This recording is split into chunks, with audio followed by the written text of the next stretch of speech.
ಹಿರಿಯ ರಾಜಕಾರಣಿ ಹಾಗೂ ಸಮಾಜ ಸೇವಕರಾದ ಶ್ರೀಕಾಂತ್ ಅವರ ಹುಟ್ಟು ಹಬ್ಬವನ್ನ ಅವರ ಅಭಿಮಾನಿಗಳು ಅದ್ದೂರಿಯಾಗಿ ಆಚರಣೆ ಮಾಡಿದ್ರು. ಶಿವಮೊಗ್ಗ ಭಾಗದಲ್ಲಿ ಜೆಡಿಎಸ್ ನಾಯಕರಾಗಿ ಪಕ್ಷ ಸಂಘಟನೆ ಮಾಡಿದ್ದ ಶ್ರೀಕಾಂತ್ ಜೆಡಿಎಸ್ನಲ್ಲಿ ರಾಜ್ಯ ನಾಯಕರಾಗಿ ಗುರುತಿಸಿಕೊಂಡಿದ್ರು.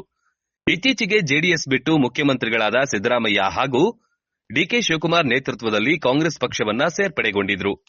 ಶ್ರೀಕಾಂತ್ ಅವರ ಹುಟ್ಟು ಹಬ್ಬವನ್ನ ಬೆಂಗಳೂರಿನ ರಾಜಾಜಿನಗರದಲ್ಲಿ ಅವರ ಅಭಿಮಾನಿಗಳು ಆಚರಣೆ ಮಾಡಿದ್ರು. ತಮ್ಮ ನೆಚ್ಚಿನ ನಾಯಕನ ಹುಟ್ಟು ಹಬ್ಬಕ್ಕೆ ಬಿಜೆಪಿ ಮುಖಂಡ ಮುನಿರಾಜು ರಾಂಪಾಳ್ಯ ಸೇರಿದಂತೆ ಅನೇಕರು ಹೂವಿನ ಹಾರದ ಮೂಲಕ ಶುಭಾಶಯಗಳನ್ನು ಕೋರಿದ್ರು.